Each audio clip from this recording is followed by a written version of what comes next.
Welcome to APDSC 2025 fifth class semester 1 our world మన ప్రపంచం environmental studies.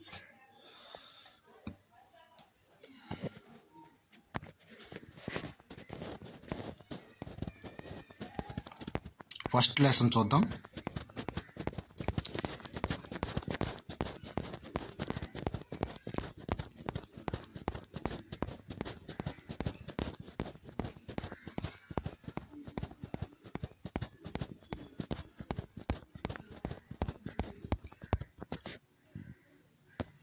First lesson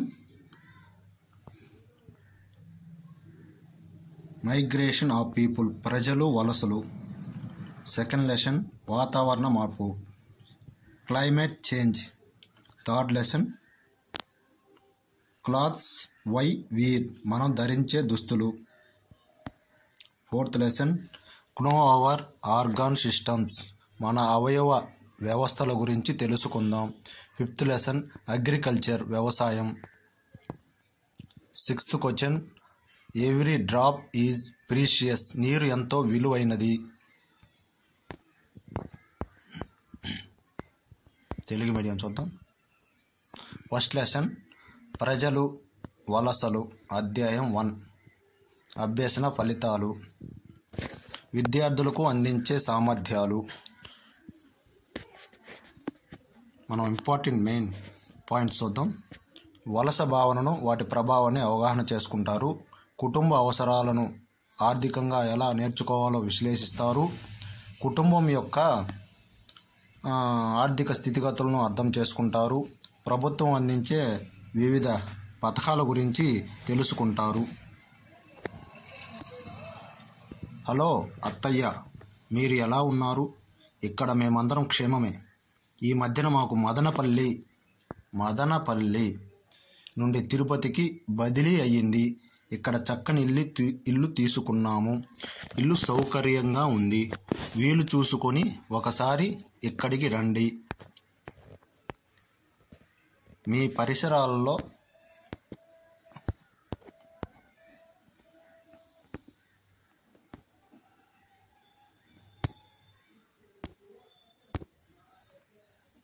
పరిసరాల్లో ఏదైనా కుటుంబం కొత్త ప్రాంతానికి వెళ్ళిపోవడం ఎక్కడైనా చూశారా? ప్రజలు మెరుగైన జీవనం కోసం కాలానుగుణంగా ఒక ప్రాంతం నుండి మరొక ప్రాంతానికి వెళ్ళడాన్ని వలస అంటారు. ఇంపార్టెంట్. వలస వలన కొన్నిసార్లు ఆయా కుటుంబంలో మార్పులు జరగవచ్చును. వలస పిల్లలపై అనేక రకాలుగా ప్రభావం చూపుతుంది. కొన్నిసార్లు తల్లిదండ్రులు పిల్లలను తమతో పాటు వలస తీసుకుపోతారు. అది పిల్లల చదువుల మీద ప్రభావం చూపుతుంది. కొన్నిసార్లు తల్లిదండ్రులు వలస పోవడం వలన పిల్లలు వారి తాతయ్య, అమ్మమ్మ దగ్గర, సంరక్షకుల దగ్గర ఉండిపోతారు.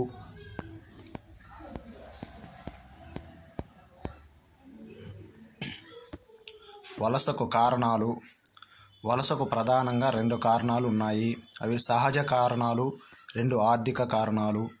వరదలు, తుఫాన్లు, భూకంపాలు మొదలైన ప్రకృతి వైపరీత్యాలు వలసలకు సహజ కారణాలు. ఉద్యోగ బదిలీలు, పేదరికం మొదలగునవి వలసకు ఆర్థిక కారణాలుగా పేర్కొంటారు.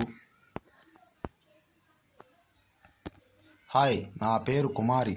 మాకు ఎటువంటి ఆధారం లేదు. మా నాన్న రోజు కూలిగా పనిచేస్తాడు. అందుకే మేము చెన్నైకి వలస వచ్చాం. ఇక్కడ కూలి ఎక్కువగా ఇస్తారు, కానీ మా ఊర్లో కంటే ఇక్కడ బ్రతకడానికి ఎక్కువ ఖర్చులు అవుతున్నాయి. హాయ్, నా పేరు కొండయ్య. తుఫాన్లో మేము ఇల్లు, పంట పోగొట్టుకోవడం వల్ల మేము విజయవాడ వలస వచ్చాం. మా ప్రాంతంలో తుఫాను కారణంగా చాలా కుటుంబాలు నష్టపోయాయి. మా నాన్న ఏటీఎంలో కాపలాదారుడిగా పనిచేస్తాడు. మా అమ్మ పని మనిషి. నేను త్వరలో దగ్గరలోని బడిలో చేరతాను.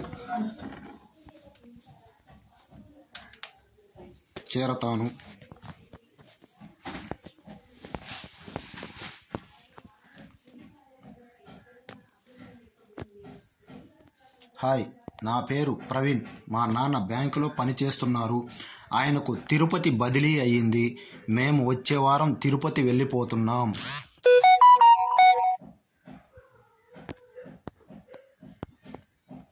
ప్రకృతి వైపరీత్యాలు, పేదరికం, బదిలీ,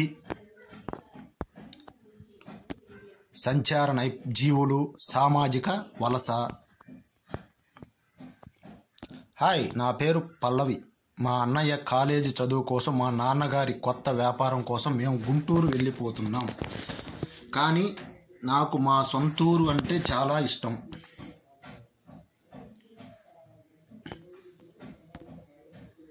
హాయ్, నా సోమయ్య. నేను బడికి క్రమంగా వెళ్ళలేకపోతున్నాను. ఎందుకంటే మాకు స్థిర నివాసం లేకపోవడం వలన మేము బతుకు తెరువు కోసం ఒక ప్రాంతం నుండి మరొక ప్రాంతానికి తరచూ పోతుంటాం. కానీ నాకు చదువుకోవాలని ఉంది. మీ బడిలో కొత్తగా చేరిన పిల్లల్లో వేరే ప్రాంతం నుండి వచ్చిన పిల్లలు ఎవరైనా ఉన్నారా? వారి వలసకు కారణాలు చర్చించండి.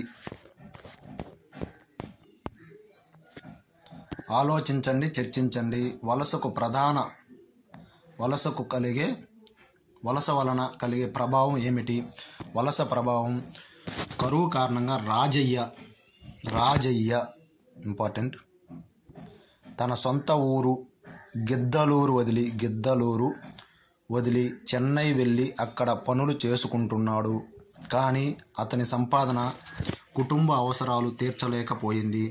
అందువలన అతని భార్య, కొడుకు శ్రీను కూడా చెన్నైకి వెళ్ళారు. అతని భార్య ఎవరెవరు వెళ్ళారు? భార్య, కొడుకు శ్రీను కూడా చెన్నైకి వెళ్ళారు. కుటుంబంలోని వారందరూ పనిచేయడం మొదలుపెట్టారు. ఈ విధంగా శ్రీను తల్లిదండ్రులకు సహాయం చేయుటకు బాల కార్మికుడిగా మారాడు. కుమార్ కొడుకు మధు ఉద్యోగ నిమిత్తం విదేశాలకు వెళ్ళాడు. తన కుటుంబానికి సహాయపడడం కోసం తన పిల్లలను బాగా చదివించుకుంటున్నాడు. మంచి ఇల్లు కట్టుకున్నాడు. పొలాన్ని కూడా కొనుక్కున్నాడు. కొంతకాలం తర్వాత తన సొంత ఊరు తిరిగొచ్చి హాయిగా జీవితం గడుపుతున్నాడు. కాలానుగుణంగా పనుల కోసం వలస వెళ్ళే కూలీలను మనం చూస్తూ ఉంటాం. అలాంటి వారే ప్రకాశం జిల్లాలోని పొగాకు కోసే వలస కూలీలు, పచ్చాకు కూలీలు. పొగాకు ప్రకాశం జిల్లా ప్రధాన పంట. అందువలన అక్కడి పొరుగు జిల్లాల నుండి వలస కూలీలను పొగాకు కోతకు రప్పించుకుంటారు. ఈ కూలీలు కుటుంబాలతో పాటు వలస వస్తారు. ఆ కాలంలో తన పిల్లలకు దగ్గరలోని ప్రభుత్వ పాఠశాలకు పంపిస్తారు. మురికివాడ: పల్లెల నుండి పట్టణాలకు వలస విపరీతంగా పెరిగిపోతుంది. దీనివలన తాత్కాలిక నివాసాలు, వసతుల కొరత, జనసాంద్రత పెరిగి పోతున్నాయి. ప్రజలు పట్టణ సంస్కృతికి ఆకర్షితులు అవుతున్నారు. పేదరికం, ఆర్థిక నియంత్రణ లేకపోవడం, ప్రణాళికా లోపం పట్టణ ప్రాంతాల్లో మురికివాడలు ఏర్పడడానికి కారణం అవుతున్నాయి.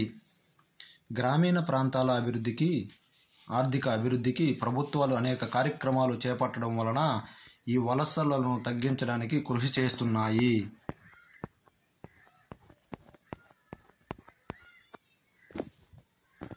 మా ఊరు ఎక్కడ వర్షం కారణంగా బాబులు మార్కెట్ యార్డులో పనికి పోలేదు.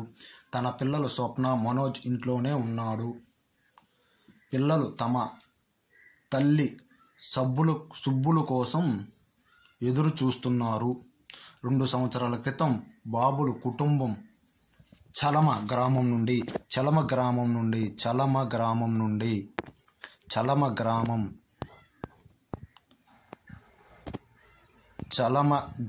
నుండి విశాఖపట్నంకు వలస వచ్చారు.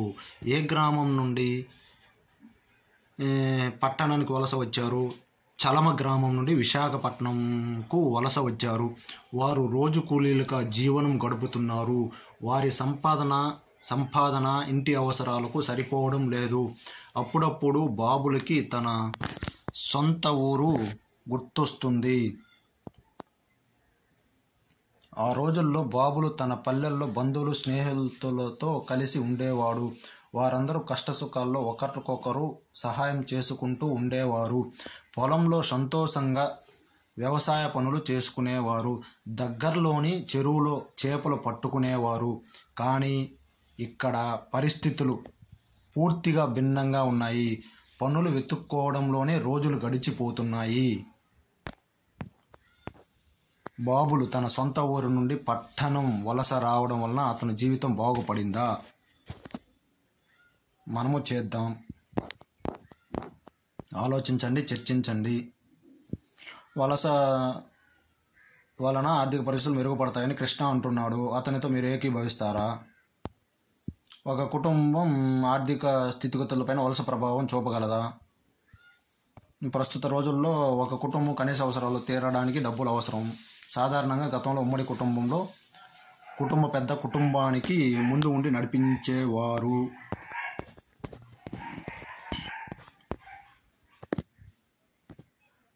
మీ తల్లి కానీ తండ్రి కానీ ఖర్చుల వివరాలను జాబితా రాస్తూ ఉంటారా? కుటుంబ పద్దు, బడ్జెట్. వీరయ్యకు ఎకరం పొలం ఉంది. వీరయ్యకి ఎన్ని ఎకరాల పొలం ఉంది? ఎకరం.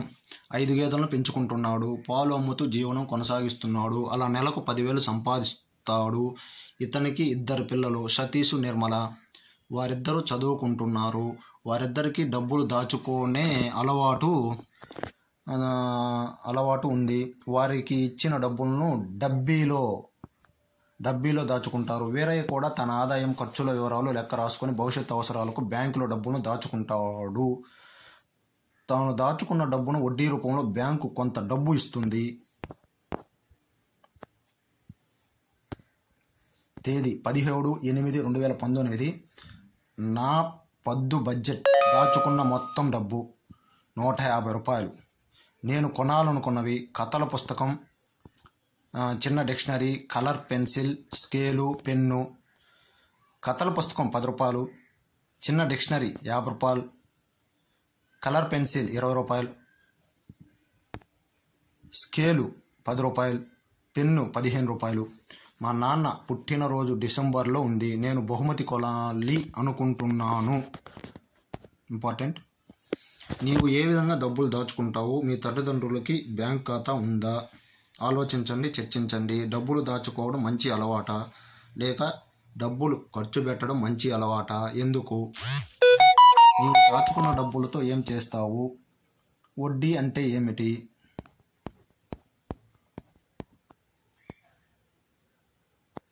రాకేష్ కులాయి పనులు చేస్తూ ఉంటాడు. అతను నెలకు 10,000 సంపాదిస్తాడు. అతని కొడుకు రవి డబ్బులు ఎక్కువగా ఖర్చు చేస్తుంటాడు. అతనికి బంధువులు ఇచ్చిన డబ్బులు దాచుకునే అలవాటు లేదు. రవి తన అవసరాలకు తండ్రిని డబ్బులు అడుగుతూ ఉంటాడు. పై చార్ట్ అనేది వృత్తాకారంలో గీయబడిన ఒక రేఖాచిత్రం. ఇది అంకెలను భాగాల రూపంలో సూచించడానికి ఉపయోగపడుతుంది.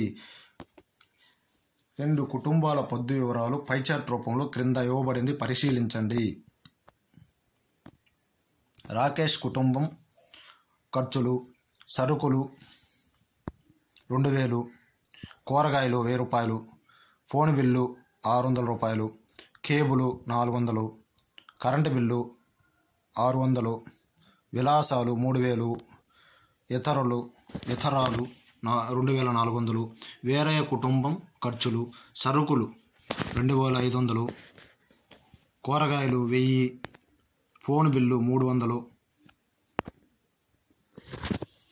కరెంటు బిల్లు 300, విలాసాలు 1,000, ఇతరాలు 1,000, పొదుపు 3,500. ఏ కుటుంబం ఖర్చులు ఎక్కువగా ఉన్నాయి?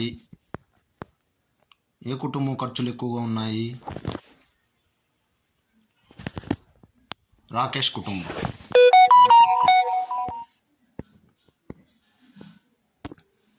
పై కుటుంబం డబ్బులను ఆదా చేస్తున్నారా? ఎస్, చేస్తున్నారు. పై వాటిలో డబ్బులను సరైన ఆర్థిక ప్రణాళికలతో ఖర్చు చేస్తున్న కుటుంబాన్ని గుర్తించగలరా? ఏ కుటుంబం యొక్క ఆర్థిక ప్రణాళికను దగ్గర భవిష్యత్తులో మీరు పాటిస్తారు?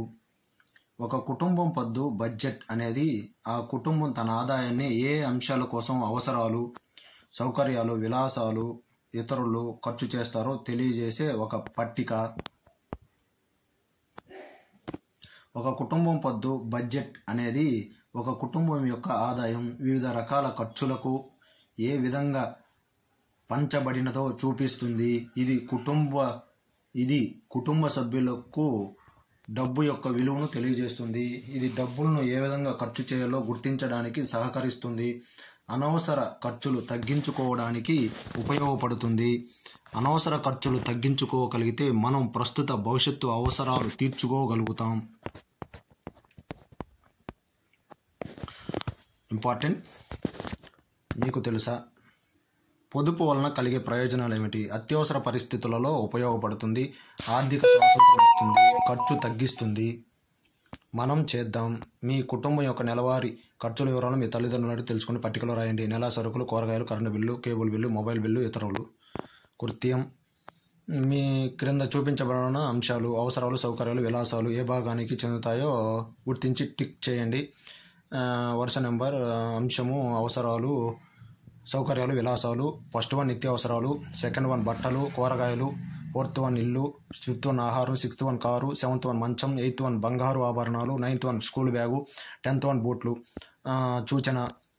అవసరాలు మనుషులు బతకడానికి కావలసిన కనీస సదుపాయాలు. ఇంపార్టెంట్. సౌకర్యాలు సుఖవంతమైన జీవితం గడపడానికి అవసరమైన సదుపాయాలు. విలాసాలు ఎక్కువ ఖర్చుతో కూడిన ఎక్కువ సుఖవంతమైన సదుపాయాలు. ఆలోచించండి, చర్చించండి. మీ కుటుంబ పద్దులో ఏవైనా అనవసరపు ఖర్చులు గమనించారా? గమనిస్తే అవేమిటో రాయండి. మన బడి మన హక్కు. రమ్య ప్రీతి బంధువులు. రమ్య తండ్రి చెప్పులు కొడతాడు. వారిద్దరు వేరువేరు చోట్ల ఉంటారు.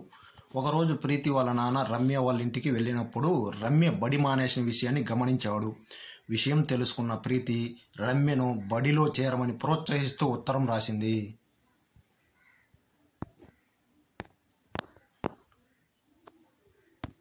ఒంగోలు, 19 జూలై 2020. ప్రియమైన రమ్యకు. ఎలా ఉన్నావు రమ్య? ? నేను బాగానే ఉన్నాను. నువ్వు బడి మానేసిన విషయం నాన్న చెప్పాడు. నీ పరిస్థితి నేను అర్థం చేసుకోగలను. నీకో విషయం తెలుసా? ఇప్పుడు ప్రభుత్వ బడిలో చదివే పిల్లలను ప్రోత్సహించడానికి ప్రభుత్వం అనేక సౌకర్యాలు కల్పించింది. బడి మానేయడం వలన అవన్నీ కోల్పోతున్నావు. మధ్యాహ్న భోజనం, ఉచిత యూనిఫారం, ఉచిత పాఠ్య పుస్తకాలు వంటి సౌకర్యాలు ప్రభుత్వం అందిస్తుంది. నెలవారీ కంటి పరీక్షలు నిర్వహిస్తుంది. రక్తహీనతను తగ్గించే ఐరన్ పోలిక్ మాత్రలు కూడా అందిస్తుంది.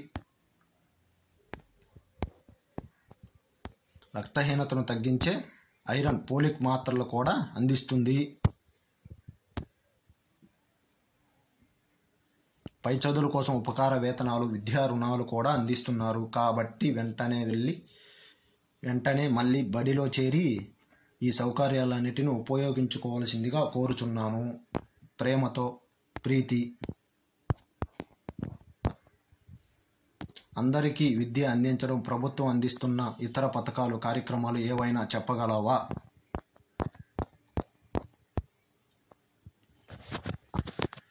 ఈ క్రింది సౌకర్యాలు మీరు ఉపయోగించుకున్నట్లయితే అవును అని, లేకపోతే కాదు అని రాయండి. నేను ఉచిత స్కూల్ యూనిఫారం తీసుకున్నాను. ఎస్, అవును. నేను ఉచిత పాఠ్య పుస్తకాలు తీసుకున్నాను. అవును. నేను ఉపకార వేతనాల వల్ల లాభపడ్డాను. నేను మధ్యాహ్న భోజనం తీసుకుంటున్నాను. అన్నీ కరెక్ట్. అవును. ఇంపార్టెంట్. మీకు తెలుసా విజయం సాధించడానికి పేదరికం అడ్డంకి కాదు. అవుల్ పకీర్ జైనులుబ్దీన్ అబ్దుల్ కలాం 15 అక్టోబర్ 1931 తమిళనాడులోని రామేశ్వరంలో ముస్లిం కుటుంబంలో జన్మించారు. అతని తండ్రి జైనులబ్దీన్కి సొంత పడవ ఉండేది. తల్లి గృహిణి. చిన్నతనంలో కలాం వార్తాపత్రికలు అమ్ముతూ తన కుటుంబానికి సహాయపడేవారు. చిన్నతనం నుండే ప్రతి విషయం పట్ల తెలుసుకోవాలనే ఉత్సుకత కలిగి ఉండేవారు.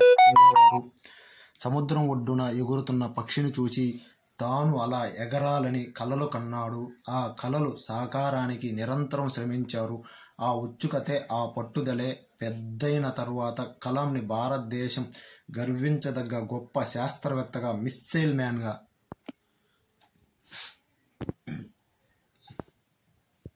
మ్యాన్ ఆఫ్ ఇండియాగా మార్చివేసింది. అబ్దుల్ కలాం భారతదేశానికి 11వ రాష్ట్రపతి. 2002 నుండి 2007 వరకు పనిచేశారు. 27 జూలై 2015 షిల్లాంగ్, మేఘాలయలో విద్యార్థులను ఉద్దేశించి మాట్లాడుతూ మరణించారు. కీలక పదాలు: వలస, ప్రకృతి వైపరీత్యాలు, పేదరికం, సంచార జీవులు, బదిలీ, బడ్జెట్, ఖర్చు, సరుకులు, పొదుపు.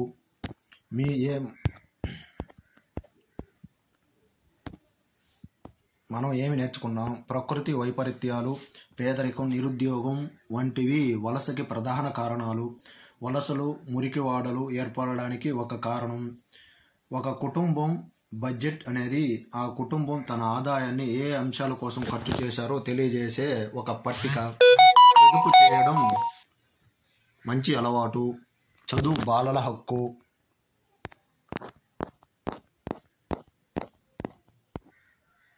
అభ్యసనం మెరుగుపరచుకోండి.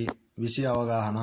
వలస అంటే ఏమిటి? కొన్ని ఉదాహరణలు ఇవ్వండి. వలస వలన కలిగే ప్రయోజనాలు, నష్టాలు రాయండి. మన జీవితంలో కొన్నిసార్లు వలస తప్పదు అని రాజు అంటున్నాడు. అతని మాటలతో మీరు ఏకీభవిస్తారా? ఎందుకు? ప్రశ్నించడం, పరికల్పనలు చేయడం. మీ గ్రామంలో మీకు వలస కుటుంబం కనిపిస్తే వారి వలసకి కారణాలు తెలుసుకోవడానికి నీవు వారిని ఏ ప్రశ్నలు అడుగుతావు? ప్రయోగాలు, క్షేత్ర పర్యటనలు. 5th వన్, మీ గ్రామంలో వలస కుటుంబాలను పరిశీలించండి. COVID-19లో వారి అనుభవాలను నమోదు చేయండి. సమాచార నైపుణ్యాలు, ప్రాజెక్టులు. మీ పరిసరాల్లో పిల్లలు బడి మానేయడానికి గల కారణాలు రాయండి. వరుస నెంబర్, విద్యార్థి పేరు, కారణాలు. బొమ్మలు గీయడం, నమూనాలు తయారు చేయడం. వలస కారణాలను చూపించే ఒక ఊహ చిత్రం గీయండి. ప్రశంస: సురేష్ బడి మానేశాడు. ఇప్పుడు అతను తన తండ్రితో పాటు పనికి వెళుతున్నాడు. తిరిగి బడిలో చేరడానికి నువ్వు ఏ విధంగా సురేష్ను ప్రోత్సహిస్తావు? అధ్యాయం 2, సెకండ్ లెసన్. వాతావరణ మార్పు. అభ్యసన ఫలితాలు. విద్యార్థులకు సిద్ధించే సామర్థ్యాలు. వాతావరణ మార్పు యొక్క ప్రభావాన్ని అర్థం చేసుకుంటారు. వాతావరణ మార్పులకు గల కారణాలను గుర్తిస్తారు. దైనందిన జీవితంలో పర్యావరణ హిత అనుకూల కార్యకలాపాలను అవలంబిస్తారు. భూమిపై ప్లాస్టిక్ యొక్క హానికర ప్రభావాలను అర్థం చేసుకుంటారు. సంభాషణ. కార్తిక్ తన తండ్రితో కలిసి మార్కెట్ నుండి ఇంటికి తిరిగి వెళ్తున్నాడు. అకస్మాత్తుగా వర్షం మొదలైంది. ఇద్దరూ తడిసిపోయారు. అకస్మాత్తుగా వర్షం పడడం కార్తిక్కి ఆశ్చర్యాన్ని కలిగించింది. కార్తిక్: ఇంత అకస్మాత్తుగా వర్షం ఎందుకు పడుతున్నది నాన్న? ? ఇది వర్షాకాలం కాదు కదా? తండ్రి: అవును కార్తిక్, కానీ మనకు ఇప్పుడు అకాల వర్షాలు కురుస్తున్నాయి. కార్తిక్: ఇలా ఎందుకు జరుగుతుంది? తండ్రి: మన అనాలోచిత చర్యల వలన మన పరిసరాల్లో మార్పులు సంభవిస్తున్నాయి. కార్తిక్: ఆ అకాల వర్షాలకు మనం ఎంతవరకు బాధ్యులం నాన్న? తండ్రి: మన విచక్షణారహిత చర్యలే దీనికి ప్రధాన కారణం. సకల జీవరాశుల్లో మానవులు మాత్రమే తమ ప్రయోజనాల కోసం పర్యావరణానికి హాని చేస్తున్నారు. మనకు వర్షాలు కురవకపోతే ఏమవుతుంది? పంటల కోత సమయంలో వర్షాలు కురిస్తే ఏం జరుగుతుంది? వాతావరణంలో కలిగే మార్పులు అర్థం చేసుకోవాలంటే ముందు మనం వాతావరణం అంటే ఏమిటో తెలుసుకోవాలి. దాని ప్రభావాన్ని అవగాహన చేసుకోవాలి. వాతావరణం అంటే ఏమిటి? సాధారణంగా ఒక ప్రాంతంలోని ఉష్ణోగ్రత, వర్షపాతం మొదలైన పరిస్థితులను వాతావరణం అంటారు.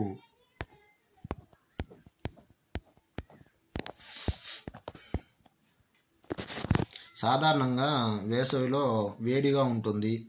వర్షాకాలంలో వర్షాలు పడతాయి. శీతాకాలంలో చల్లగా ఉంటుంది. ఇది ప్రకృతిలో సహజంగా జరిగే ఒక ప్రక్రియ. కానీ ఈ ప్రక్రియలో కొన్ని మార్పులు చోటు చేసుకుని అవి వాతావరణ మార్పులకి కారణం అవుతున్నాయి. అకాల వర్షాలు, సుదీర్ఘ వేసవి కాలం, పంటలపైన, ఆహార ఉత్పత్తి పైన పెను ప్రభావాన్ని చూపిస్తున్నాయి. వాతావరణ మార్పు అంటే ఏమిటి? విశ్వంలో మనం నివసిస్తున్న భూమి ఒక సుందరమైన నీలి గ్రహం. ఇది లోతైన సముద్రాలతోనూ దట్టమైన అడవులతోనూ నిండి ఉంది. మన జీవనోపాధి పూర్తిగా ప్రకృతిలో లభించే వనరులపైన ఆధారపడి ఉంది. మనం ఆహారం, నివాసం ఈ ప్రకృతి నుండే పొందుతున్నాం. మనం పచ్చని పంట పొలాల వెంట నడుస్తున్నప్పుడు చల్లని గాలిని అనుభూతి చెందుతాం. కానీ పంట కోత కోసిన తర్వాత పొలాలు ఎండిపోతాయి. అప్పుడు ఇదివరకటి అనుభూతి పొందలేం. పైగా వేడిగా ఉంటుంది. అదేవిధంగా ఉష్ణోగ్రతలు పెరగడం, వాతావరణ మార్పులు మనం గమనిస్తాం. చెట్లు నరకడం, వ్యర్థాలను, ఇంధనాలను మండించడం వలన ఈ మార్పులు సంభవిస్తున్నాయి. ఇప్పుడు భూమి ఎలా వేడెక్కుతుందో తెలుసుకుందాం. మనం గడ్డి భూములను వ్యవసాయ భూములుగా మార్చివేస్తున్నాము. రోడ్లు వెడల్పు చేయడం కోసం, పెద్ద భవనాలు నిర్మించడం కోసం, పరిశ్రమలు, ఆనకట్టలు మొదలగు వాటి కోసం మనం అడవుల్ని విచక్షణ రహితంగా నరికివేస్తున్నాం. పరిశ్రమలలో హానికరమైన వాయువులను వాతావరణంలోనికి, వ్యర్థాలను నీటి వనరుల్లోనికి విడుస్తున్నాయి. అందువలన నేల, నీరు, గాలి కలుషితం అవుతున్నాయి. ఆక్సిజన్ ఇవ్వడం ద్వారా, సూర్యకాంతి నుండి రక్షించడం ద్వారా అడవులు మనకు సహాయపడుతున్నాయి. క్రింది కార్యకలాపాలను గమనిద్దాం.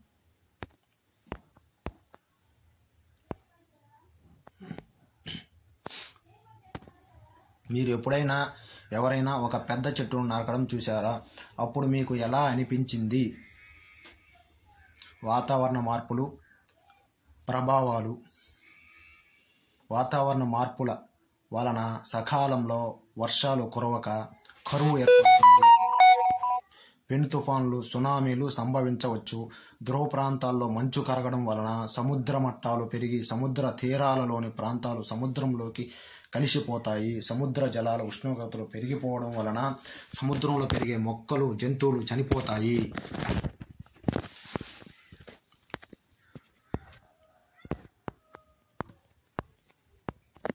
Floats, melting of ice.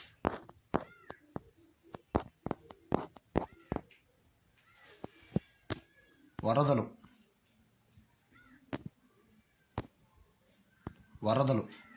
మంచు కరగడం, అడవులు తగలబడడం, కరువు. ఈ పరిణామాలన్నీ మానవుల స్వార్థపూరిత కార్యకలాపాల వలనే జరుగుతున్నాయి. భవనాల నిర్మాణం కోసం చెట్లను కొట్టివేస్తున్నాం. గాలి కాలుష్యానికి కారణమయ్యే వాహనాలను వాడడం వల్ల హానికర రసాయనాలు విడుదలవుతున్నాయి.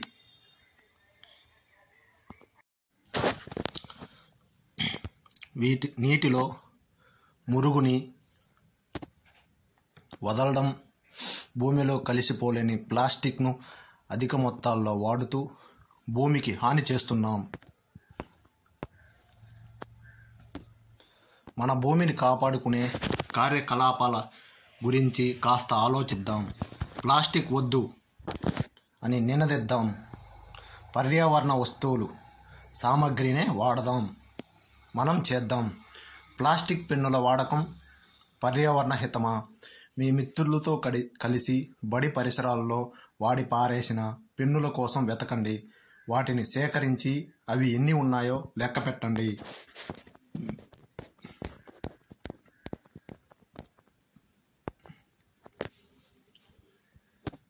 ఈ రోజుల్లో మనం కూరలు, ఇతర ఆహార పదార్థాలు ప్లాస్టిక్ కవర్లో తీసుకెళ్తున్నాం. కొన్ని ప్రాంతాల్లో వేడివేడి టీ ప్లాస్టిక్ కవర్లో తీసుకెళ్తున్నారు. ఇది ఆరోగ్యానికి అత్యంత ప్రమాదకరం. కాబట్టి మనం హానికర కాని డబ్బాలను వాడడం మంచిది. ప్లాస్టిక్ కప్పుల్లో వేడి ద్రవాలు త్రాగడం, ప్లాస్టిక్ ప్లేట్లలో ఆహార పదార్థాలు తినడం ఆరోగ్యానికి హానికరం. మనం తినే పదార్థాలలోని వేడికి కొన్ని రసాయనాలు కరుగుతాయి. వీధుల్లో తిరిగే అమ్ముకునే హోటల్ వాళ్ళు ఆహార పదార్థాలు వార్తాపత్రికల కాగితాల్లో పొట్లాలు కడుతుంటారు. ఇది చాలా ప్రమాదకరం. వేడికి ఆ వార్తాపత్రికల ముద్రణకు వాడిన ఇంకు కరిగి ఆహార పదార్థాలతో కలిసే అవకాశం ఉంది. అటువంటి వాడకాన్ని నిలిపివేద్దాం. ఈ భూమి అంతా ప్లాస్టిక్తో నిండిపోతే ఏమవుతుందో ఊహించండి.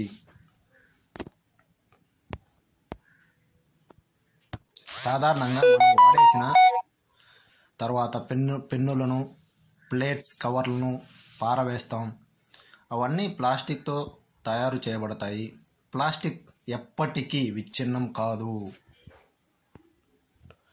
ఈ వస్తువులు కాలువల్లోనూ చెరువుల్లోనూ చేరి నీటిని కలుషితం చేస్తాయి. మనం ప్లాస్టిక్ కవర్లలో పారవేసిన ఆహార పదార్థాలను జంతువులు తినడం వలన అవి ఆరోగ్యానికి గురవుతాయి. కాబట్టి మనం వాటిని నివారించాలి. చదవండి, మాట్లాడండి. వార్తాపత్రికల్లో వచ్చిన కింది వార్త చదవండి. క్రింది ప్రశ్నలకు సమాధానాలు చెప్పండి. ఈ వార్త దేనికి సంబంధించినది? Breaking news. Australian bush fires.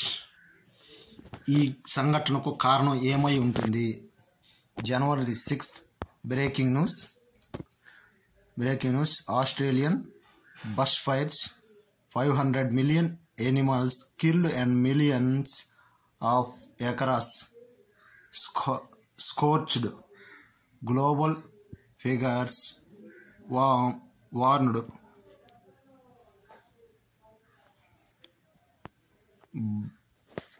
Bush fires are environmental emergency. Global leaders and activists warned the bushfires ravaging Australia are an environmental energy that must be tackled urgently, as people feeling the blazes called the situation hell on earth. మనం నివసిస్తున్న భూమి రోజురోజుకు వేడెక్కుతుంది.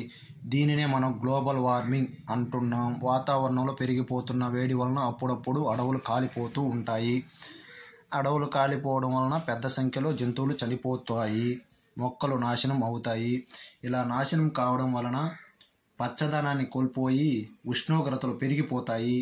చెత్త లేదా కలపను కాల్చడం వంటి బాధ్యతారహితమైన పనుల వలన ఉష్ణోగ్రతలు పెరుగుతున్నాయి. మీకు తెలుసా, ధనవంతులు ఎయిర్ కండిషనర్లు, రిఫ్రిజిరేటర్లు ఉపయోగించడం వలన వాతావరణ మార్పుల్లో కలిగే దుష్ప్రభావాలకు పేదలు గురి అవుతున్నారు. అకాల వర్షాలు రోజువారీ కూలీల ఆదాయంపై తీవ్రమైన ప్రభావం కలిగిస్తుంది. శీతోష్ణ స్థితిలో కలుగుతున్న మార్పులకు అభివృద్ధి చెందిన దేశాలు కారణమైనప్పటికీ దాని ప్రభావానికి ఎక్కువ లోనవుతున్నది అభివృద్ధి చెందుతున్న దేశాలే.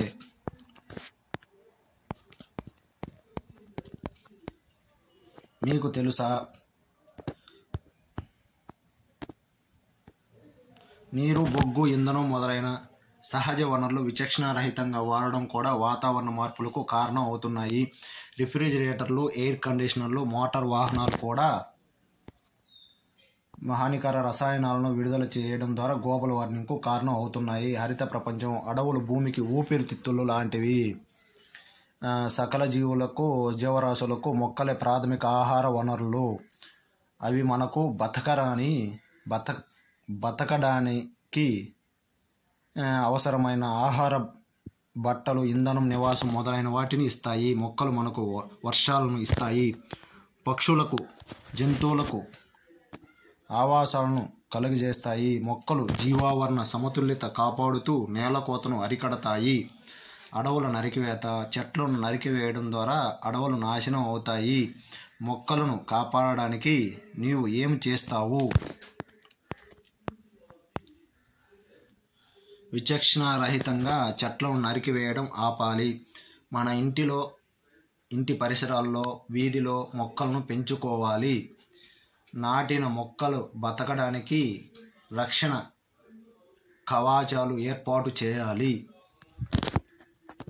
మొక్కలను సంరక్షించే విధానాలపై తరగతి గదిలో చర్చించండి, ఆలోచించండి, చర్చించండి. వేసవి కాలంలో చల్లగా ఉండాలి అంటే ఈ క్రింది వాటిలో సరైనది ఏది? ఒక ఎయిర్ కండిషనర్, ఏసీ కొనడం లేదా ఇంటి పరిసరాల్లో ఒక మొక్కను నాటడం. సరైన ఆన్సర్ ఒక మొక్కను నాటడం. కృత్యం క్రింది సన్నివేశాలు చదవండి, అవి సరైనవో అవునో కాదో చెప్పండి, కారణాలు వివరించండి. రవి కుటుంబం ఒక ఇల్లును కట్టుకుంటున్నారు. వాళ్ళ నాన్న ఇల్లు కట్టే ప్రాంతంలో ఉన్న పెద్ద వేప చెట్టు నరికివేయమని పని వాళ్లకు చెప్పాడు. కొత్త విద్యుత్ స్తంభాలు వేయడానికి విద్యుత్ పని వాళ్ళు పెద్ద పెద్ద చెట్టు కొమ్మలు నరికివేస్తున్నారు. రోడ్లు వెడల్పు చేసే నిమిత్తం పెద్ద సంఖ్యలో చెట్లను నరికివేస్తున్నారు. ఆకులు, వ్యవసాయ సంబంధమైన వ్యర్థాలు కాల్చడం. మొక్కలు నాటడమే కాకుండా వాటిని రక్షించడానికి మనం ఈ విధంగా కూడా చేయవచ్చు. ఇవ్వబడిన చిత్రాలు పరిశీలించండి, మీ అభిప్రాయాలు చెప్పండి.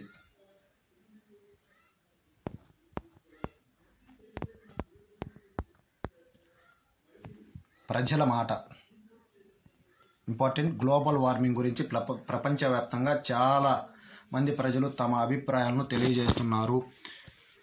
స్వీడన్కు చెందిన గ్రేటా థన్బర్గ్ అనే పర్యావరణ కార్యకర్త వాతావరణ మార్పులపై చేపట్టిన ఉద్యమం అంతర్జాతీయ గుర్తింపు పొందింది. 2018లో ఐక్యరాజ్యసమితి వాతావరణ మార్పుల సదస్సులో తన ప్రసంగాన్ని వినిపించింది. గ్రేట్ థన్బర్గ్ స్వీడన్కు చెందిన పర్యావరణ కార్యకర్త వాతావరణ మార్పులపై ఉద్యమం చేపట్టిన అంతర్జాతీయ గుర్తింపు పొందింది. 2018లో ఐక్యరాజ్య సమితి వాతావరణ మార్పు సదస్సులో తన ప్రసంగాన్ని వినిపించింది. చిప్కో ఉద్యమం డయాగ్రామ్స్ గమనించండి. 1970 మధ్యకాలంలో భారతదేశంలో కొంతమంది అడవుల నరికివేతను అడ్డుకున్నారు. ఇది ఒక ఉద్యమంలా మారి దేశమంతటా పాకింది. ఇదే చిప్కో ఉద్యమం. చిప్కో అంటే హిందీ భాషలో హత్తుకోవడం అని అర్థం. ఆ రోజుల్లో చెట్లు నరకవద్దని స్థానికులు చెట్లను హత్తుకుని చుట్టూ నిలబడేవారు.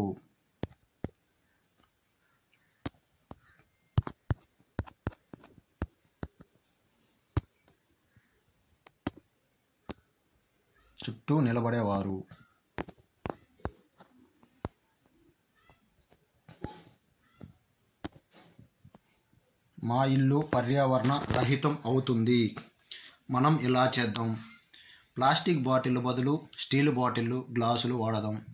మార్కెట్కి వెళ్ళేటప్పుడు ప్లాస్టిక్ కవర్లకు బదులు గుడ్డ, జనపనార, కాగితంతో చేసిన కవర్లు తీసుకెళ్దాం. కాగితాల వృధాను అరికడదాం. ఎందుకంటే కాగితం చెట్టు గుజ్జుతో తయారవుతుంది.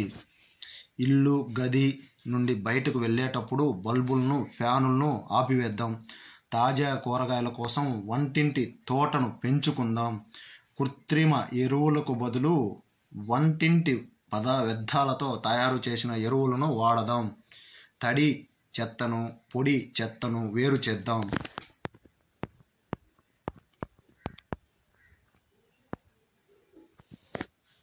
మనం పండుగలను పర్యావరణ రహితంగా జరుపుకుంటున్నామా? వినాయక చవితి నాడు మనం ప్లాస్టర్ ఆఫ్ ప్యారిస్తో చేసిన విగ్రహాలను నీటిలో నిమజ్జనం చేస్తున్నాం. దీనివల్ల నీరు కలుషితం అవుతుంది. ఇది నీటిలోని జీవరాశులపైన తీవ్ర ప్రభావం చూపుతుంది. దీపావళి, నూతన సంవత్సర సందర్భంగా టపాసులు కాల్చడం, క్రిస్మస్ సందర్భంగా చెట్లు కోనిఫర్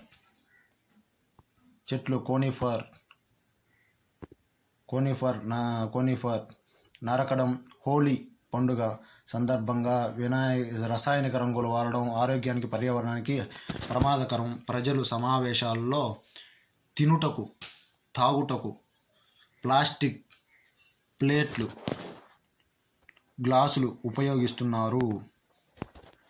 మనం పండుగను పర్యావరణ రహితంగా ఎలా జరుపుకోవాలి?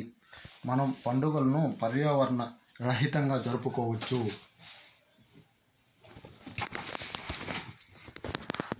సాధ్యం కాదంటారా? మీరే చెప్పండి. దుర్వినియోగం చేసుకోవలసిన సామగ్రితోనే ఇల్లు, ప్రార్థనా మందిరాలను అలంకరించుకుందాం. పండుగలు, పెళ్ళిళ్ళు, భోజనానికి అరటి ఆకులనే వాడదాం. ప్లాస్టిక్ ప్లేట్ల వాడకాన్ని నివారిద్దాం. సహజమైన రంగులు, మట్టి విగ్రహాలనే వాడదాం. ఏది పర్యావరణ హితం? రవి, రాజు మరియు రమేష్ మిత్రులు. వారు ఒక క్షేత్ర పర్యటనకు వెళ్ళారు. వారు ఇంటి వద్ద నుండి భోజనాన్ని తీసుకెళ్లారు. తెచ్చుకున్న ఆహార పదార్థాలను రవి స్టీల్ ప్లేట్లో తింటే, రాజు ప్లాస్టిక్ ప్లేట్లోను, రమేష్ అరటి ఆకులోను తిన్నారు. క్రింది వానిలో ఏది పర్యావరణ హితం కాని ప్లేటు ఏది? ఎందుకు? గమనించండి.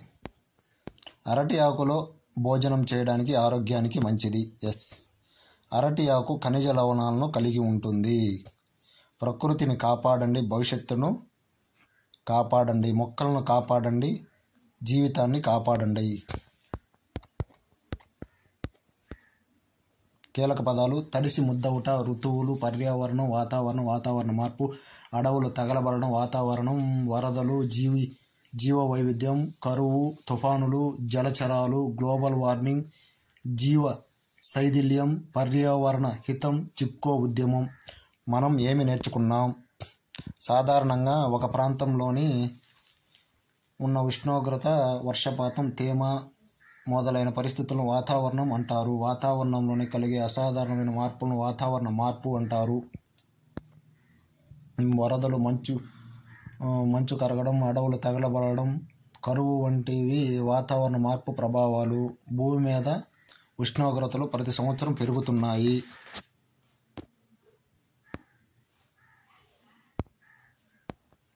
అభ్యసనం మెరుగుపరుచుకోండి. విషయ అవగాహన ఇంపార్టెంట్. వాతావరణ మార్పు అంటే ఏమిటి? Second question. వాతావరణ మార్పు వలన మనం ఎదుర్కొనే సమస్యలు ఏవి? వాతావరణ మార్పుకు కారణాలు తెలపండి. ప్రశ్నించడం, పరికల్పనలు చేయడం. మీ గ్రామంలో ప్రజలు కరువుతో బాధపడుతుంటే దానికి కారణాలు ఏవై ఉంటాయో ఊహించండి. థర్డ్ వన్, ప్రయోగాలు, క్షేత్ర పర్యటనలు. మీ ఇంటిలో చెత్తను తొలగించే విధానాన్ని పరిశీలించండి. ఒక వేదిక తయారు చేయండి. ఫోర్త్ వన్, సమాచార నైపుణ్యాలు ప్రాజెక్టులు. సిక్స్త్ క్వశ్చన్, ప్లాస్టిక్ సీసాల బదులుగా స్టీల్ సీసాలు వాడే విద్యార్థుల వివరాలు సేకరించండి. ఫిఫ్త్, బొమ్మలు గీయడం, నమూనాలు తయారు చేయడం. సెవెంత్, ప్లాస్టిక్ సీసాలు ఉపయోగించి పెన్ స్టాండ్, పూలకుండి తయారు చేయండి. సిక్స్త్ వన్, ప్రశంస, పర్యావరణ పరిరక్షణపై నినాదాలు తయారు చేయండి. తరగతి గదిలో ప్రదర్శించండి. ప్రాజెక్ట్ పని: వార్తాపత్రికల్లో పర్యావరణానికి సంబంధించి వార్తలను సేకరించి, కత్తిరించి అంటించండి. దానిపై మీ అభిప్రాయాన్ని రాయండి. మీ అభిప్రాయం ఏమిటంటే ఇక్కడ రాయండి.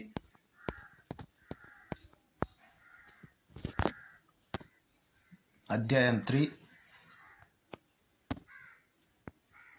మనం ధరించే దుస్తులు. అభ్యసన ఫలితాలు: విద్యార్థులకు సిద్ధించే సామర్థ్యాలు. బట్టలు తయారు చేసే వివిధ పద్ధతులను అర్థం చేసుకుంటారు. బట్టలలో రకాలను గుర్తిస్తారు. బట్టల అవసరాలను వివరిస్తారు. గాలి ధర్మాలను అవగాహన చేసుకుంటారు. ఓకే.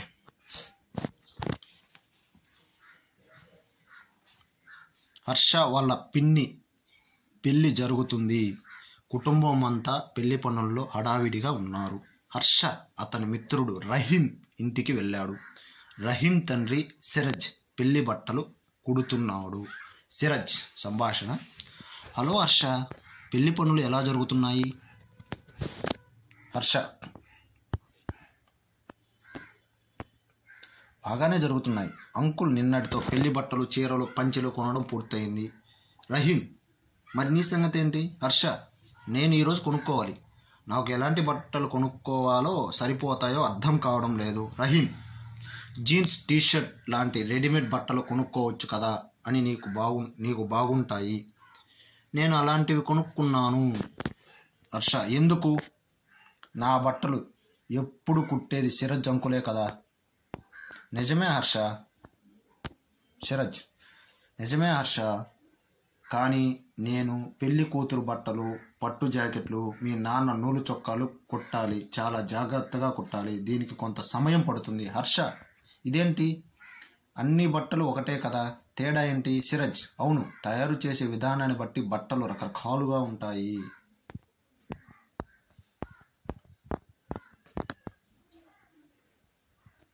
ఇప్పుడు మనం రకరకాల బట్టల గురించి తెలుసుకుందాం. బట్టలు తయారు చేయడానికి ముడి సరుకు ప్రధానంగా మొక్కలు, జంతువుల నుండి లభిస్తాయి. వీటిని సహజ బట్టలు తయారు చేయడానికి వాడే ముడి సరుకు మనకు దారాలు అంటారు, సహజ దారాలు అంటారు. రసాయనాలు ఉపయోగించి యంత్రాల ద్వారా తయారు చేసే దారాలను కృత్రిమ దారాలు అంటారు. సహజ దారాలు నూలు, జనపనార మొక్కల నుండి తయారయ్యే సహజ దారాలు. పట్టు మరియు ఉన్ని జంతువుల నుండి తయారయ్యే సహజ దారాలు. నూలు వస్త్రాలు నూలు దారాల నుండి తయారవుతాయి. నూలు మెత్తగా తెల్లగా ఉంటుంది. పత్తి మొక్కల నుండి నూలు దారాలను సేకరిస్తారు. పత్తి మొక్కల నుండి నూలు దారాలను సేకరిస్తారు. పత్తికాయ, ఉండ చుట్టడం, నేత నేయడం, నూలు వస్త్రాలు ఇంపార్టెంట్. పత్తి కాయల నుండి ముడి దారాలు తీస్తారు. పత్తి కాయల నుండి ముడి దారాలు తీస్తారు. వీటిని చక్రాలపై ఉడికి నాణ్యమైన దారాలు తయారు చేస్తారు. దారపు కండెలను మగ్గంపై నేస్తారు. వీటిని నూలు వస్త్రాలు అంటారు. నూలు వస్త్రాలు చెమటను పీల్చుకొని శరీరాన్ని చల్లగా ఉంచుతాయి. నూలు వస్త్రాలు మన వాతావరణానికి అనుకూలమైనవి. మీకు తెలుసా, జనపనార సంచులు, తాళ్ళు, డిజైనర్ దుస్తులు జనపనార నుండి తయారు చేస్తారు. అవిసె మొక్కల నుండి లెనిన్ దుస్తులు తయారు చేస్తారు. లెనిన్ దుస్తులు ఏ మొక్కల నుండి తయారు చేస్తారు? అవిసె మొక్కల నుండి తయారు చేస్తారు. పట్టు చాలా మృదువైనది, అందమైనది. దీన్ని పట్టు పురుగుల నుండి తీస్తారు. పట్టు పురుగుల నుండి తీస్తారు. పట్టు పురుగు యొక్క గొంగలి పురుగు మల్బరీ ఆకులు తింటూ కుకున్గా మారుతుంది. నాణ్యమైన పట్టు తయారు చేయడానికి కుకున్ నుండి పట్టు దారాలు తీస్తారు. వాటి నుండి పట్టు వస్త్రాలు నేస్తారు. పట్టు పురుగు, కుకున్, నేత నేయడం, పట్టు చీర.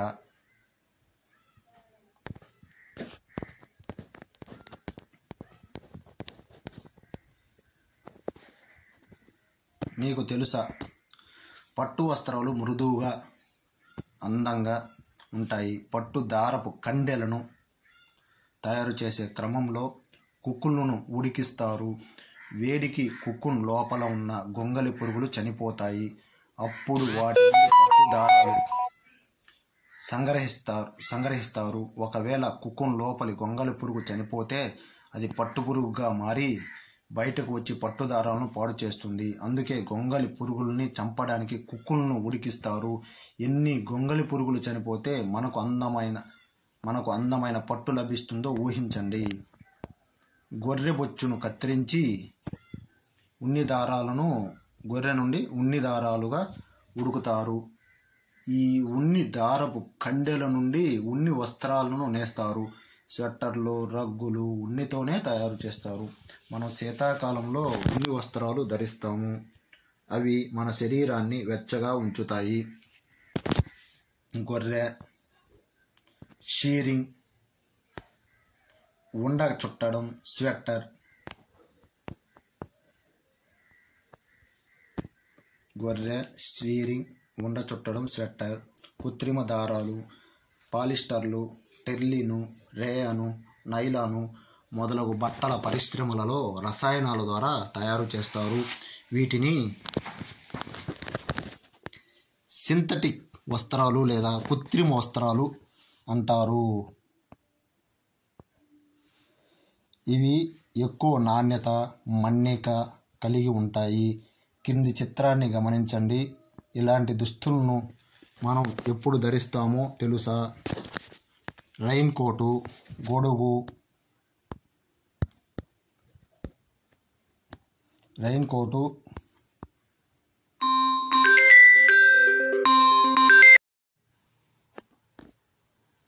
కోటు, గొడుగు తయారు చేసే బట్టలలో ఏదైనా తేడాను గమనించారా? మనం సాధారణంగా వర్షాకాలంలో గొడుగులు, రెయిన్ కోట్లు వాడతాం. అవి జల నిరోధిత గుడ్డతో తయారు చేస్తారు.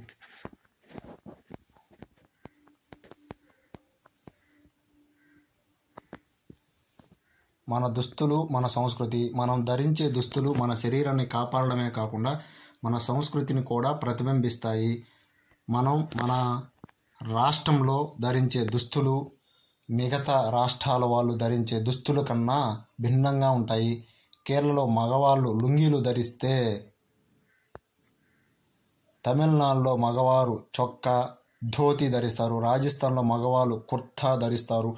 ఆంధ్రప్రదేశ్ సహా చాలా రాష్ట్రాలు ఆడవాళ్ళు చీరకట్టు, పంజాబీ డ్రెస్సు, లెహంగా వంటివి ధరిస్తారు. చీర కట్టుకునే విధానంలో కూడా తేడాలు ఉంటాయి.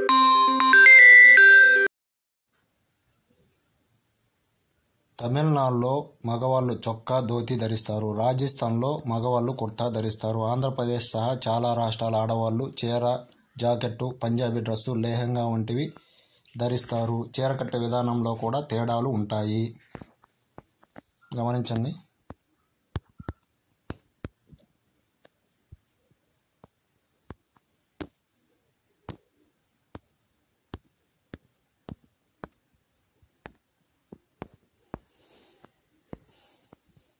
పిల్లలు, పెద్దవాళ్ళు, వృద్ధులు ఎటువంటి బట్టలు ధరిస్తారో చెప్పండి, చర్చించండి. వయసును బట్టి ప్రజలు వివిధ రకాల దుస్తులు ధరిస్తారు. మనం పుట్టినరోజులు, పెళ్ళిళ్ళు, పండుగలు లాంటి ప్రత్యేక సందర్భాల్లో ప్రత్యేకమైన దుస్తులు ధరిస్తాం. ప్రజలు వాడే దుస్తులు సౌకర్యం, వాతావరణంపై ఆధారపడి వేరువేరుగా ఉంటాయి. చలి ప్రదేశాల్లో నివసించే ప్రజలు ఉన్నితో తయారైన వెచ్చని వస్త్రాలు వాడతారు. వేడిమి గల ప్రదేశాల్లో నూలు వస్త్రాలు వాడతారు. చిన్నపిల్లలు మృదువైన వస్త్రాలను ధరిస్తారు. మనల్ని ఎండ, వాన, చలి నుండి రక్షించడానికి మనకు దుస్తులు అవసరం. అవి చెమటను పీల్చుకునే శరీరాన్ని చల్లగా ఉంచుతాయి. దుస్తులు క్రిములు, కీటకాలు, దుమ్ము, కాలుష్యం బారి నుండి మనల్ని కాపాడుతాయి. దుస్తులు మనల్ని అందంగా కనపడేలా చేస్తాయి. కొంతమంది వారి వృత్తులకు తగిన యూనిఫామ్ ధరిస్తారు. క్రింది చిత్రాలను చూడండి. యూనిఫామ్ ఆధారంగా ఆయా వృత్తులను గుర్తించండి. Police, doctor, lawyer.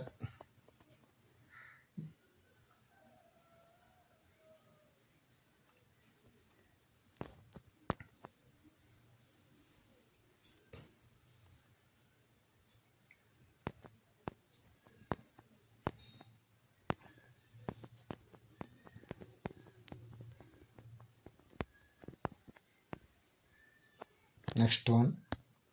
ఒకరోజు హర్ష తనకు ఇష్టమైన చొక్కా ఇవ్వమని వాళ్ళ అమ్మను అడిగాడు. ఆ చొక్కా ఉతకలేదని వాళ్ళ అమ్మ చెప్పింది. దానితో తానే ఒక చొక్కాను బట్టల ఉతికే సబ్బుతో ఉతుకుతున్నాడు. బట్టలు ఎలా ఉతకాలో మీకు తెలుసా? బట్టలను డిటర్జెంట్ సబ్బుతో ఉతికి బాగా ఆరబెట్టాలి. ఆలోచించండి. మనం బట్టలను ఎందుకు ఉతకాలి? అన్ని రకాల బట్టలను ఒకే రకంగా ఉతుకుతామా? మనం ముదురు రంగు బట్టలు ఎందుకు ఎండలో ఆరవేయకూడదు? మనం బట్టలను క్రమం తప్పకుండా ఉతుక్కోవాలి. ఆటలు ఆడేటప్పుడు బట్టలు మురికిగా తయారవుతాయి. చెమటతో తడిసిపోతాయి. బట్టలను సరిగ్గా ఉతకకుండా ధరిస్తే చర్మ రోగాలతో బాధపడే అవకాశం ఉంది. బట్టలను డిటర్జెంట్ సబ్బుతో బాగా ఉతికి ఎండలో ఆరబెట్టాలి. రంగు దుస్తులను నీడలో ఆరవేయాలి, లేకపోతే అవి రంగును కోల్పోతాయి.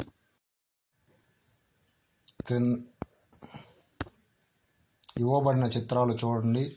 చేతితో బట్టలు ఉతికే విధానాన్ని, యంత్రంలో బట్టలు ఉతికే విధానాన్ని చర్చించండి. బట్టలు ఉతికే యంత్రం గురించి మీ టీచర్ను అడగండి.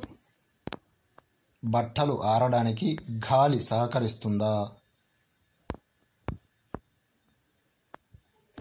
సాధారణంగా మనం బట్టలను ఎండలో ఆరవేస్తాం. కొన్నిసార్లు ఎండ లేకపోయినా వీచే గాలి వలన బట్టలు పొడిగా మారుతాయి. మన చుట్టూ ఉన్న గాలి, సకల జీవరాశులు బతకడానికి గాలి అవసరం. మన చుట్టూ గాలి వ్యాపించి ఉంది. గాలిని మనం చూడలేం, కానీ అనుభూతి మాత్రమే చెందగలం. వీచే గాలిని పవనం అంటారు. ఇంపార్టెంట్. పవనానికి దాని ఉపయోగాన్ని బట్టి రకరకాల పేర్లు ఉన్నాయి. తేలికపాటి పవనాన్ని బ్రిజ్, ఇంపార్టెంట్, బ్రిజ్ అని, బలమైన పవనాన్ని గేల్ అని అంటారు. తుఫాను సమయాల్లో బలమైన పవనాల అధిక వేగంతో వేచడం వలన పెద్ద పెద్ద చెట్లు, ఇల్లు పైకప్పులు కూలిపోతాయి. ఇంపార్టెంట్, ఇది ఇంపార్టెంట్.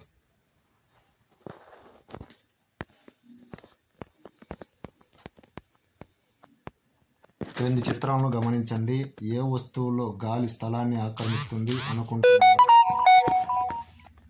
వాటికి టిక్ పెట్టండి.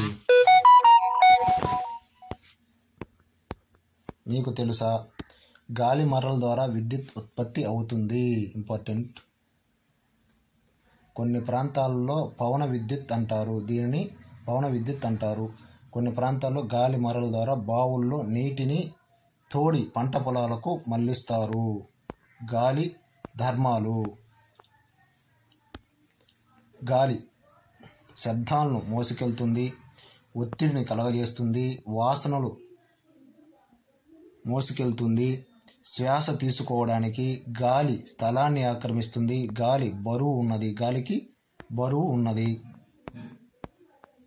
గాలి ఒత్తిడి కారణంగానే పూల పరిమళాలని మనం ఆస్వాదించగలుగుతున్నాం.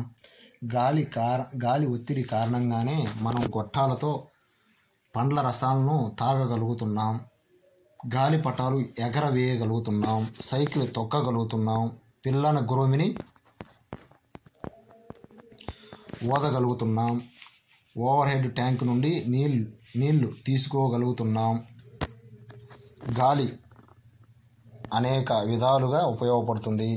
మనం మన విచక్షణారహిత కార్యకలాపాల వలన గాలిని కలుషితం చేస్తున్నాం. కాబట్టి మనం గాలి కాలుష్యాన్ని అరికట్టడానికి తగిన చర్యలు తీసుకోవాలి. గాలి కాలుష్యాన్ని నివారించాలంటే మనం విరివిగా మొక్కలను పెంచాలి. మొక్కలు గాలిని కలుషితం కాకుండా ఆపుతాయి. కీలక పదాలు: పట్టు, నూలు, ఉన్ని, కుకూన్, సహజ దారాలు, కృత్రిమ దారాలు, గాలి, ఒత్తిడి, పవనం. మనం ఏమి నేర్చుకున్నాం? దుస్తులు అనేక రకాలుగా ఉంటాయి. ప్రజలు వారి సంస్కృతి సాంప్రదాయాలకు అనుగుణంగా రకరకాల దుస్తులు ధరిస్తారు. దుస్తులు రకరకాల ముడి దారాల నుండి తయారు చేస్తారు. నూలు, ఉన్ని, పట్టు మొదలైన దారాల నుండి తయారైన వస్త్రాలను సహజ వస్త్రాలు అంటారు. పాలిస్టరు, టెర్లిన్, రేయాన్ మరియు నైలాన్ మొదలైనవి కృత్రిమ దారాలు. ఇవి రసాయనాల నుండి తయారు చేస్తారు. మన దైనందిన జీవితంలో గాలి మనకు అనేక రకాలుగా ఉపయోగపడుతుంది. కాబట్టి మనం గాలి కలుషితం కాకుండా చూడాలి. అభ్యసనం మెరుగుపరుచుకోండి. విషయ అవగాహన. ఫస్ట్ వన్, రోమన్ నెంబర్ 1, విషయ అవగాహన. ఫస్ట్ క్వశ్చన్, గాలి ఉపయోగాలను క్లుప్తంగా వివరించండి. సెకండ్ వన్, మనం వివిధ కాలాలలో ధరించే రకరకాల దుస్తుల పేర్లు రాయండి.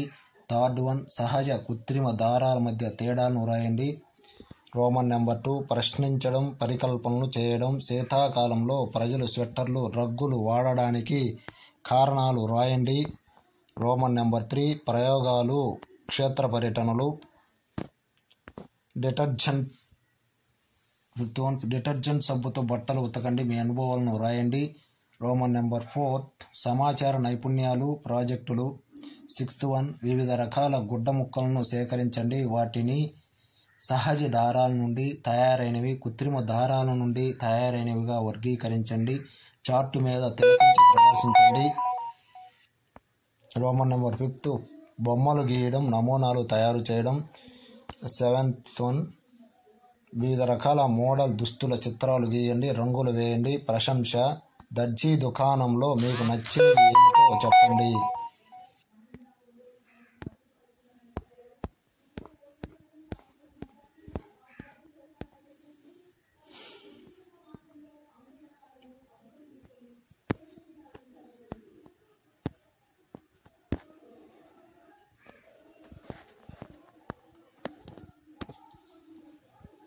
అధ్యాయం 4 మనం అధ్యయన వ్యవస్థ గురించి తెలుసుకుందాం.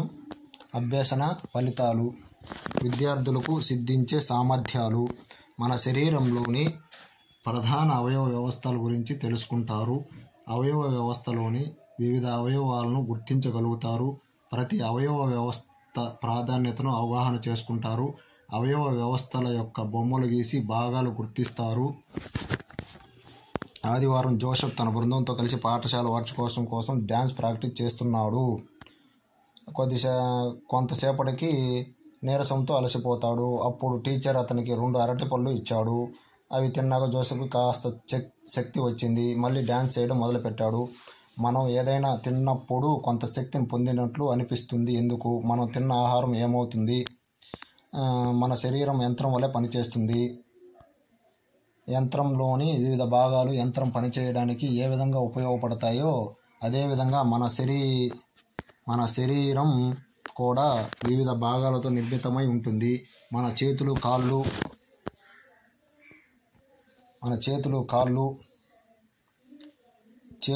కాళ్ళు, కళ్ళు మొదలైనవి బయటకు కనిపించే అవయవాలు. మీరు ఎప్పుడైనా మెదడు, గుండె, ఊపిరితిత్తులు, కాలేయం, మూత్రపిండాలు మొదలైన అవయవాల పేర్లు విన్నారా? ఈ అవయవాలన్నీ మన శరీరం లోపల ఉంటాయి. మనం వీటిని నేరుగా చూడలేము. వీటిని అంతర్గత అవయవాలు అంటారు. ఆలోచించండి, చర్చించండి. మనం తీసుకున్న ఆహారం శరీరంలోకి వెళ్ళిన తర్వాత ఏం జరుగుతుంది? మనం నడవడానికి, పరిగెత్తడానికి, డ్యాన్స్ చేయడానికి మనకు సహకరించే అవయవాలు ఏమిటి? మనం రోజంతా పనిచేయడానికి మనకు శక్తి ఎక్కడి నుండి వస్తుంది?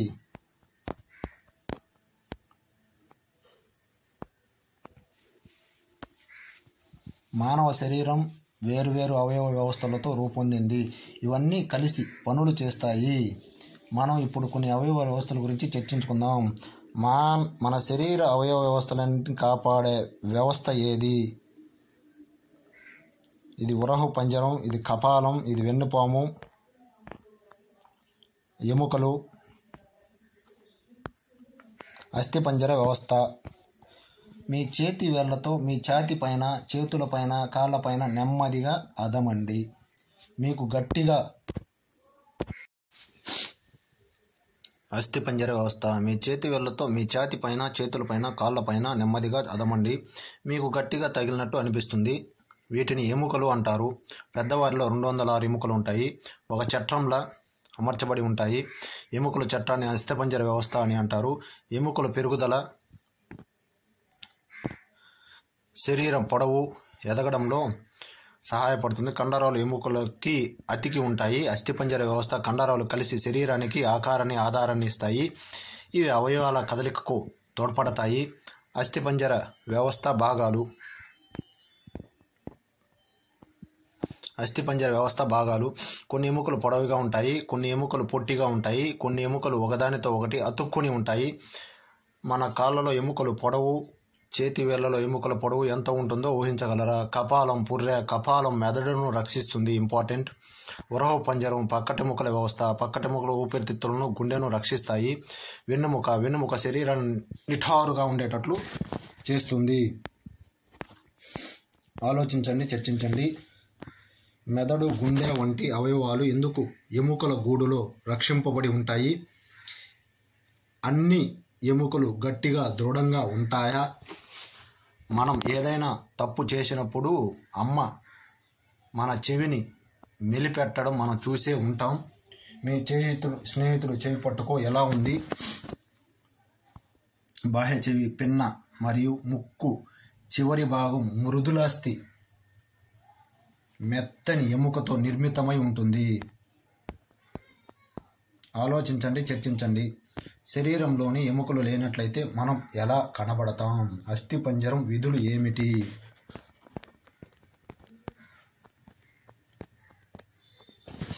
కృత్యం: ఎముకలు ఎక్స్రేను సేకరించి పరిశీలించండి. ఎముకలను ఆరోగ్యంగా ఉంచడానికి మనం పాలు, వెన్న, గుడ్లు వంటి ఆహారం తీసుకోవాలి. మనం చేసే పనులు, మనం ఆడే ఆటలు, క్రమం తప్పని వ్యాయామం, యోగాసనాలు, ఉదయం ఎండలో ఉండడం మొదలైనవి ఎముకలు దృఢంగా ఆరోగ్యంగా ఉండేలా చేస్తాయి. ప్రతిరోజు వ్యాయామం చేయడం ద్వారా మన శరీరాన్ని సరైన రీతిలో దృఢంగా ఆరోగ్యంగా ఉంచుకోవచ్చు. మన శరీరంలో ఆహారం ఏ విధంగా ప్రయాణిస్తుందో ఇప్పుడు పరిశీలిద్దాం. ప్రతిరోజు మనం రకరకాల ఆహార పదార్థాలను తింటుంటాం. మనం తీసుకునే ఆహార పదార్థాలు శరీరంలో ఏమవుతాయి? జీర్ణ వ్యవస్థ, నోటి కుహరం, ఆహార వాహిక, జీర్ణాశయం,